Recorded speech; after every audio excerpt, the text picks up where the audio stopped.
Hi, friends and colleagues around the world. Welcome to GWFM Leadership Interview Series. GWFM is a chartered body, plays a key role of industry advisory and largest WFM community in the world.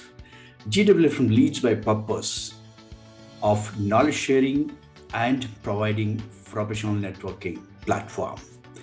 GWFM has been creating new insights for people, supply chain management industry. We help industries solving the business problems with the great ideas and thoughts and insights. And also we have been showcasing the best practices and best products year on year. Today, we have very interesting global leader with us, Sebastian. Sebastian is Executive Vice President in Teleperformance. He leads team of 1,000 plus professionals as the head of workforce management, data and processes. In the Middle America regions, Sebastian carries more than 2 decades of experience in the industry. He comes with the thought leadership, and his thoughts and insights have been very useful and very beneficial to the members. Sebastian today is going to share his insights, experiences, and thoughts to WFM industry, also to professionals. Please join me in inviting Sebastian to GWFM Executive Interview Series. It gives me great pleasure having Sebastian today with us in leadership conversation with GWFM and with the community. Sebastian, truly great to have you with us today. I know you have been very busy.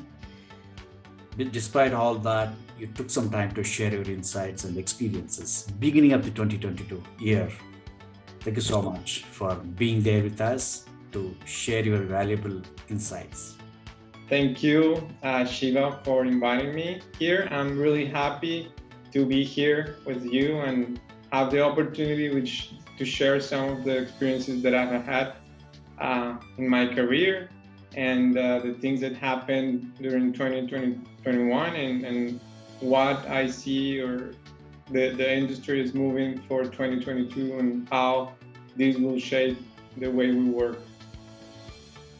Absolutely.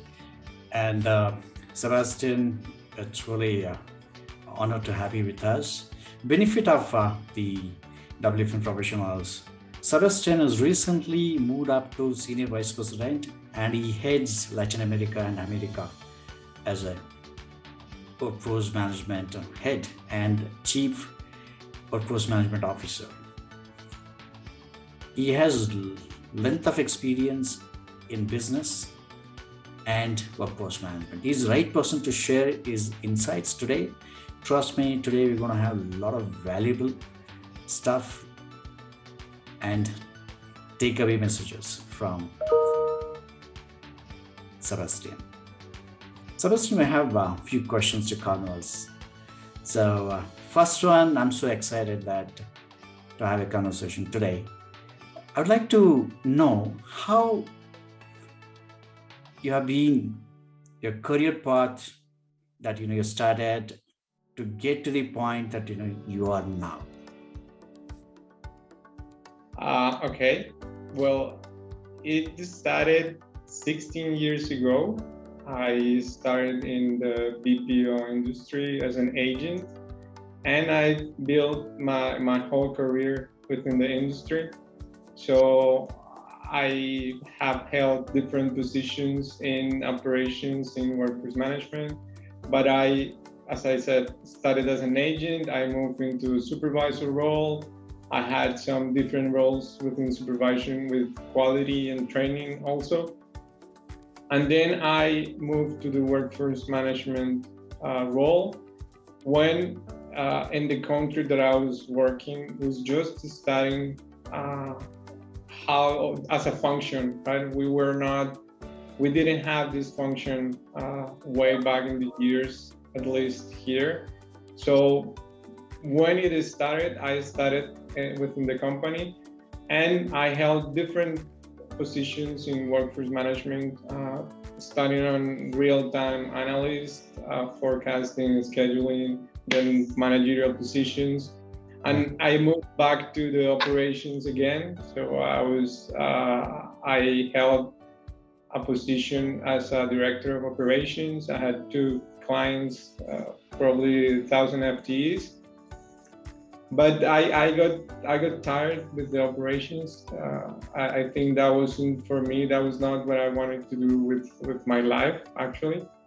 Okay. So I started looking for a way to get back to the workforce management or change to a different function. And I found an opportunity within finance in a different industry. So I moved from the VPO industry to the food industry. I worked for one of the biggest food chains in Colombia, which is Crepes and Waffles. It's a very famous brand here. And I worked as a financial analyst or financial manager position. I oversee all the financial analysis within the company. It was also a function that the company didn't have, that we built with the CEO. Amazing. And then I moved within the same industry, and I had a position as finance manager for the Hard Rock Cafe, also in Colombia. So I was more oriented to the numbers and analytic positions more than execute the operations, right? Amazing. And then I moved back to the BPO industry on workforce. Okay. I used to oversee one of the biggest clients for Teleperformance fully. And then, as you mentioned, I started as an EVP recently. I now lead the GWFM, the data and processes functions. Amazing. So it's an amazing job because I sit between the business and the support functions that we have. So that had helped me a lot on how I build the vision for the company and the structure. And that's it. This is the current position that I held and that I hold, and what I do in my day-to-day. That's amazing to know, Sebastian. And what's your passion towards WFM? I know that you attracted, or you got attracted towards WFM, and which is very close to your heart and passion towards WFM. If you could throw some light on what's your passion towards WFM? Why WFM? Yes. Well, the passion for WFM and why WFM, I think, comes from my passion to the efficiency. And I say this because I remember always, since being a child, trying to do things easier, trying to do things faster. So I didn't know the concept of efficiency and how to do it, but I was naturally always looking for ways to do things easier. My mom always said to me that I was a lazy boy because I wanted to do the less effort or the things that, in the easiest way. She might be right, I'm not sure, but that was what drove me to always look for how to do things easier, faster, more efficient. And I believe that's one of the core functions of WFM. And we have that advantage to be sitting between the business and a support function. So we are in the middle. And we have to aim for being cost efficient, for trying to do things easier for the company, for the client we work, whatever it is. So that's why I think my passion comes from. I think I think we have to be looking for ways to do things always efficiently and manage our resources the best way. Right. So I love to do that. I have done it through my life, and that's why I pick or chose a career within WFM. That's very nice to know, right from your childhood days. Your heart is being there towards WFM and kind of work that you want to do, right? You fell in love with WFM. Is the right job for you. It's good to know. It is. And can you tell us one thing without which your day does not start? Of course, in addition to hot coffee that you have in the morning, what do you start your day with? How do you kickstart your day with? Okay. Well, first, I don't drink coffee, but I do drink water a lot. So that's one of the things that my day cannot start without. Amazing. But let me tell you what I used to do a couple of years ago. I used to wake up probably at 4 in the morning, some time between 4 and 5 in the morning, and my day couldn't start without reading, yoga, and meditation. So I had probably 1 hour, an hour and a half, where I would do this, not in any specific order, but I had some time to read. I had some time to do yoga and to meditate. But with the years and being a parent, and I have 2 kids, I have 2 girls from 1 and 3 years old. So it's hard to have that time in the mornings. So what I have done, or I have settled, is to spend that time during the day at some point. So I have my agenda and I schedule a specific time during the day where I can do yoga, where I can meditate, and I have some time for reading. But what I do need, or one of the habits I have that help me to get through my day and that I cannot start without, is having a list of priorities, the things that I want to achieve during the day. I do this weekly also, but during the day I have some time before I start my work, listing specifically and writing it down, those things that I want to get done through the day.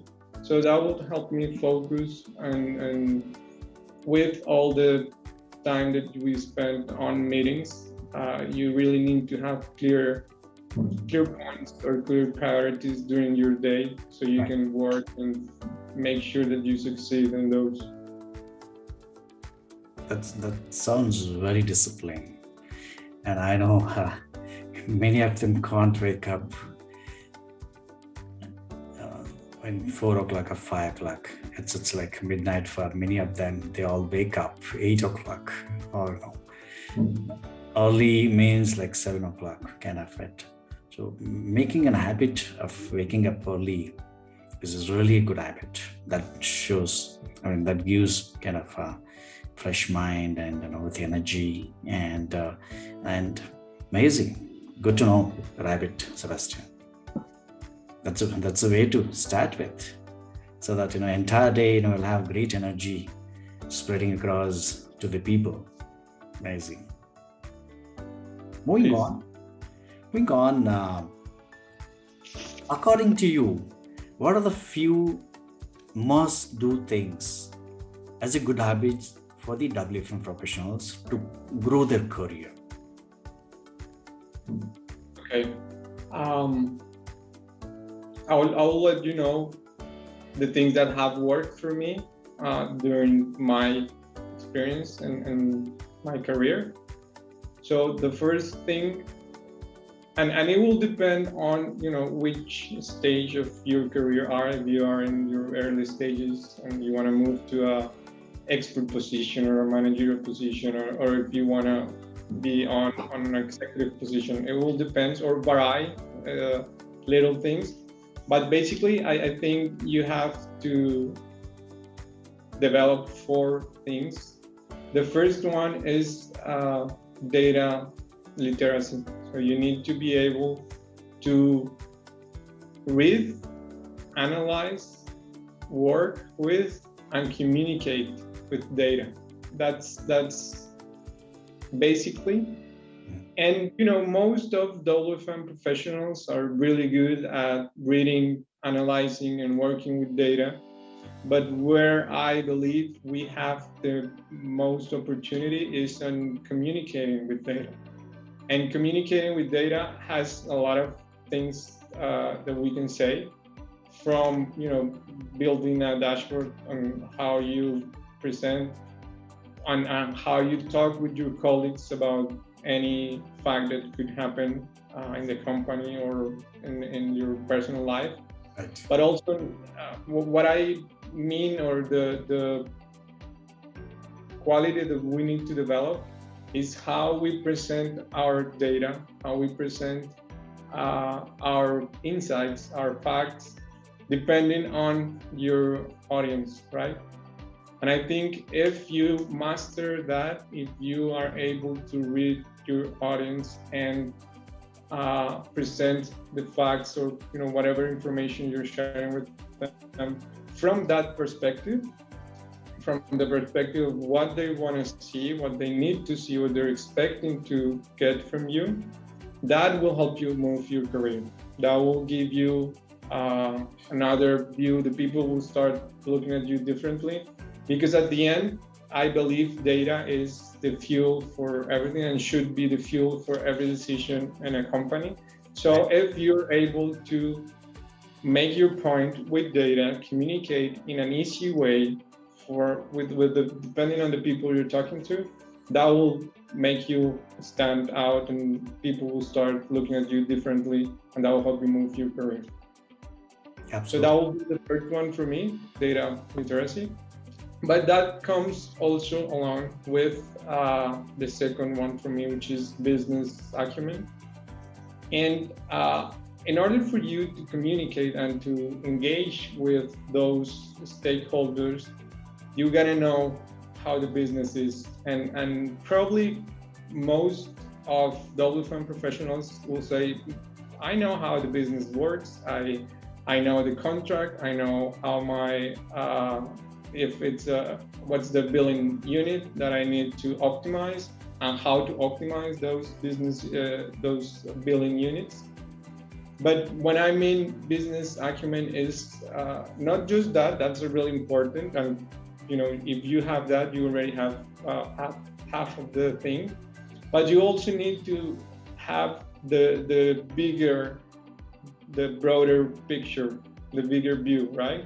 So it's not just how I optimize the billing units, but it's also how each area in the company interact with each other. What are the relationships that they build? Who feeds data to whom?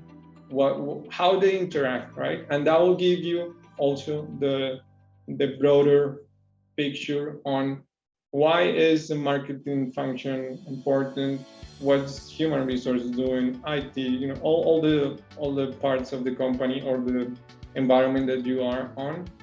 That's for me business acumen. When you start understanding those relationships between the functions and how they operate, you can drive insights, you can use and leverage data to communicate with them, to help them solve issues, or just to make sure that what you need from them to be able to do your job, it's successfully fulfilled. So that will be for me the second habit or characteristic that you need. First, data literacy. Second, business acumen. And I will say the third one, and that's something that has a lot of fuss, and that people will think differently depending on who you ask.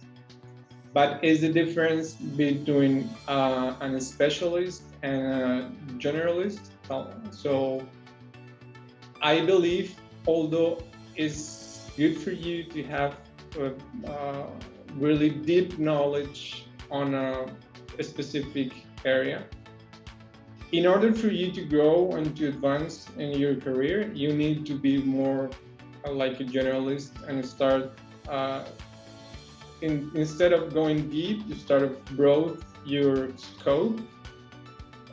Let's name it. Now you see the full stack position. So you hear a full stack marketer, you hear full stack developer, and it's basically a person that has developed a variety of skills within that function.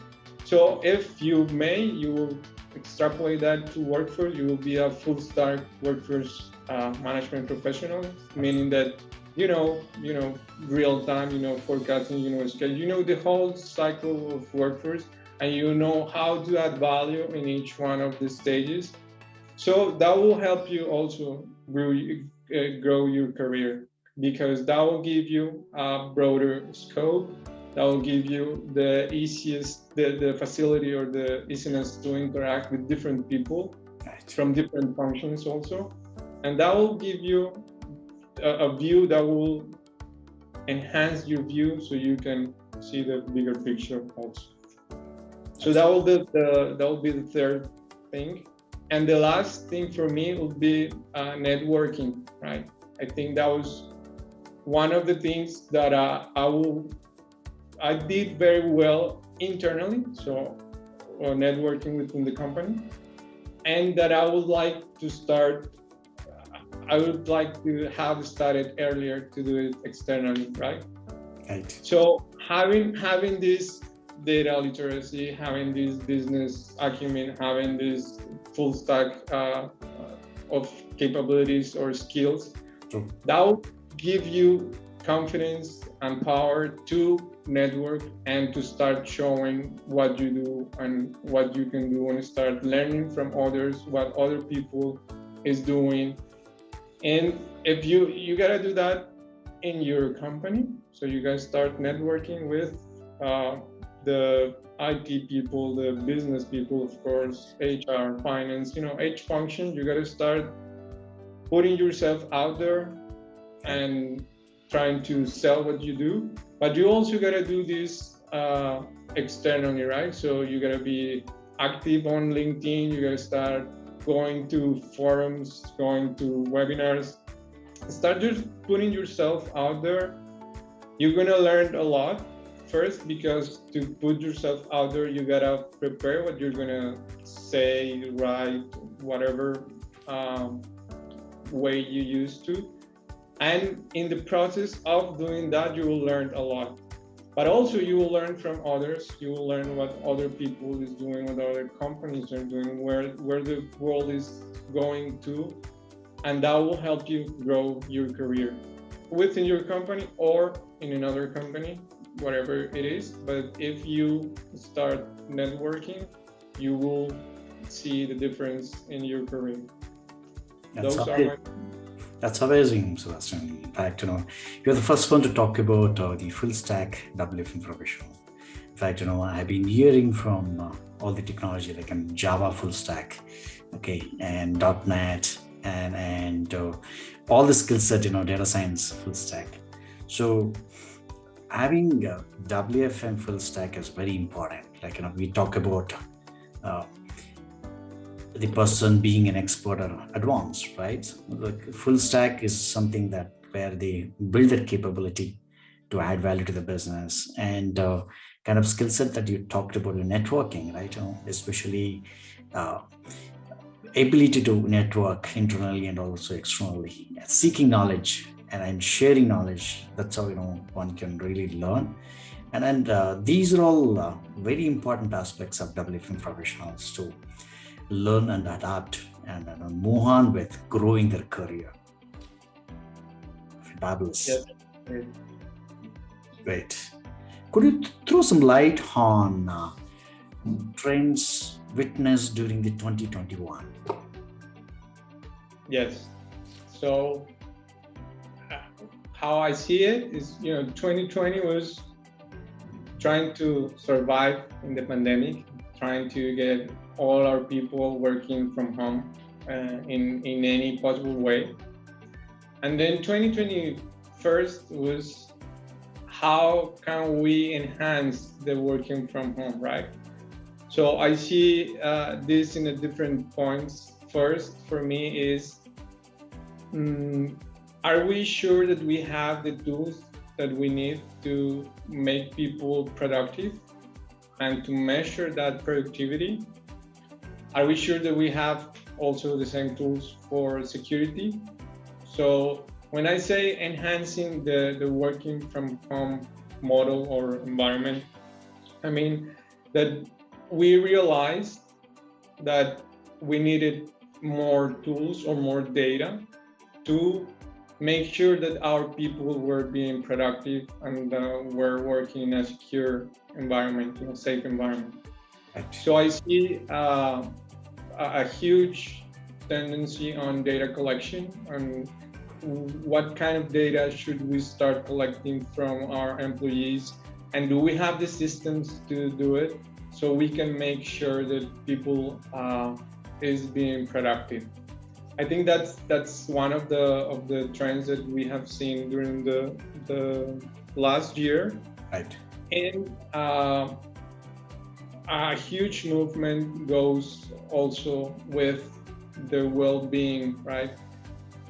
During these difficult times that the world is living since 2020, more companies are being aware on the importance that the well-being is for the employee, and how can they, and they have started thinking on how can they be more efficient on well-being. You know, what are those policies, those tools that they need to ensure that the employee is or has a better well-being, a better mental health. So that goes also with how I connect with my peers, how I connect with my manager. And I believe 2021 was a year where we learned that we needed to invest more on how we connect through the virtuality to make sure that we build that emotional rapport with the peers, managers, whatever, that is needed, and that we kind of lost with the pandemic, with the lockdowns. So I believe that would also, or did also, move the automation a lot, because we realized that there were a lot of managerial tasks that actually were not adding value to the relationship with the employee. So when you started, automating all those managerial tasks that don't add value to the relation, then you free the manager's time to invest a lot more on how to build relationships with your employees. So I think those, if I have to pick, that would be the biggest strengths for me. How we enhance the working from home environment with different tools, with data collection, how we realized that we needed a deeper connection with our people, and we started automating those tasks that didn't add value, so we have time to connect. I think those are basically or strong trends that drove that shaped the 2021 last year, and some of them will continue to 2022, right? But basically those are the ones that I see from 2021. Absolutely. 2021 has been a big learning lessons for every one of us. Industry has learned a lot in this process, and I'm sure that 2022 has been a great transformation to be aware, and also get set that effortlessly how do you really get going in the business. I think 2022 is the trend now. We are all seeing that it's like safe, and everything is taken care, right? And we're all bulletproof now. I'd say that like coronavirus free, kind of amazing. Wait, Sebastian, what are the trends that you foresee in 2022? So some of the 2021st will come, since what I believe is, 2020 was surviving. 2021st was enhancing the working from home environment. For me, 2022 will be how we build an efficient, sustainable hybrid model, right, from all perspectives. So when we start, or now that we start going back to normality, in some countries open the borders, the travel industry start to normalizing in some areas, and that the new variants of the COVID are, even though they are really they spread fast, they're not as mortal as the first ones, right? So people is getting sick, but they are going out faster. So a lot of companies will start going back to the sites, and some of them because they don't have the tools that I just mentioned on the last question, and they need to go back to the office. And some workers that would like, or that like to work from home, will realize also that they need some physical contact. So they probably won't want to work the 40-hour week in a building, but they will be happy if they can go one day a week or one day every 2 weeks, so you can have in-person meeting with your colleagues. You can build some networking and the relationships that we have talked that are important. So the hybrid model needs to work. We need to make this work if we want to succeed on attracting people, on having the best talent, on filling the positions that we need to. So the first priority for me, and the first trend I would say, is how to build a hybrid model that works for your company, and that will depend on your company or the definition of what work is, what works for them. But definitely hybrid model needs to work good, and that raised a lot of questions on how can we be fair, right? So to elaborate a little bit more on that, who gets to work remotely, for example, within a company? How can we be fair on which positions should work from home, or should have the flexibility to work from wherever they want, and which positions, which roles need to be in the office, right? How about the people that goes to a different city where the cost of living is lower? Right. Is it fair that they earn the same that people that lives in a capital? Is it fair to pay premiums to the people that is going brick and mortar? Right. There is a lot of, and I don't have the questions. I'm just saying the trends that I see, the question that we need to ask and that we need to think as a company, and whatever company you are. I think those are the questions that you need to start making yourself and start doing consensus, doing policies, building policies around that.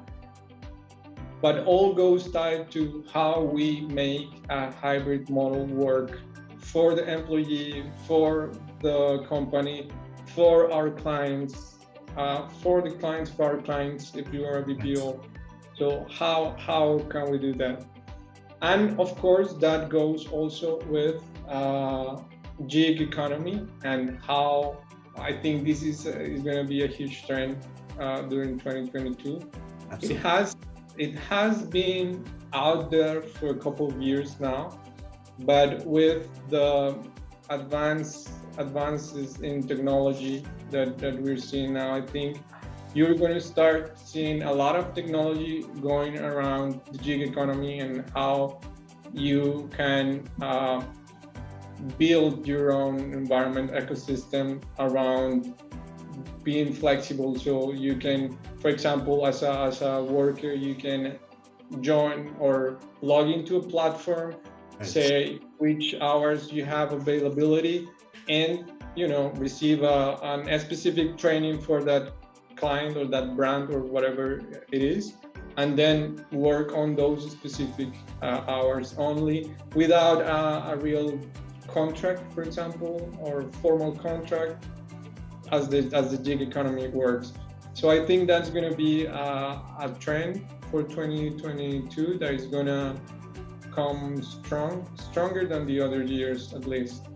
Right. And finally, I think the whole well-being piece will continue moving. Right. We are already seeing that with the shorter work week. So a lot of countries are moving to 4 hour, well, a lot now, but we're starting to see countries that are moving to a 4-hour week. And I think that's going to continue happening during this year. So from the workforce management perspective, we need to be prepared on aware on how can we address that, or how are we going to address this? How much is that going to cost the company, or which adjustments do we need to do in order for that to work? So I think those are the three things that will shape also 2022, how we embrace and build a sustainable, efficient hybrid model, the well-being being the center and focus, and a measure of success for the company. Right. And the gig economy. Those three are my trends and my predictions for this year, and how this is going to affect our industry. Absolutely, and these are all very hot and happening trends, and industry and even companies should be looking at these trends, and early adopters are going to survive longer, right? And this is a time now, whatever innovation is possible, here is where our future exists now, right? The trends that you shared are really valuable, and one of the best practices to implement to drive the workforce better, improve the productivity and efficiency, retention, and preparedness for future is exists now. And great insights, Sebastian, as far as the priorities for 2022 is concerned. Amazing insights. Thank you. Moving on now, Sebastian, what is the message that you have for the WFM industry?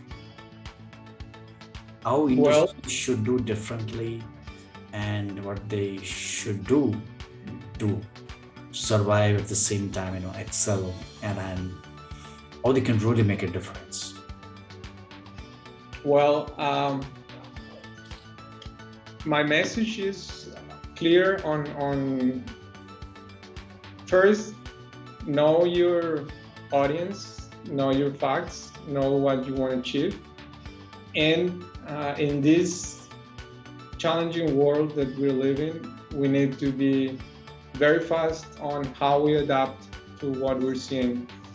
So my message is, do your best on trying to solve the questions that are arising right now on how to build a hybrid model, because it's gonna touch you in some point in this year or the upcoming years. And be the easiest, or try to, I have the message I will have for the WFM professionals that are seeing this interview is, know your audience, know your stakeholders, and know your facts, and communicate them well, so you can have a broader sense and the bigger picture. And also, you have to adapt to the changes that we're seeing with time. So build the ability to adapt fast to the changes that you see. I think that's the main message that I will share with them. Immense insights, Sebastian. Really, indeed, pleasure having you with us for the conversation with GWFM, and kind of insights that we got was valuable and a great experience sharing, Sebastian. Really appreciate your time that you have taken besides your busy schedule. Looking forward to connecting with you, and I'm sure that GWFM community worldwide would be able to benefit with your conversation. And I see that great learning with your insights and sharing experiences and suggestions and thoughts have been just amazing. Thank you, Shiva, for inviting me. I was honored to be here. I was humbled to share some of the experience that I have had. I'm happy to be with the GWFM, and I'm a big sponsor, so I'm happy to be here with you and share what I have. Thank you very much for inviting me. Thank you so much, Sebastian, for your valuable time. Really appreciate it. Thank you. Thank you.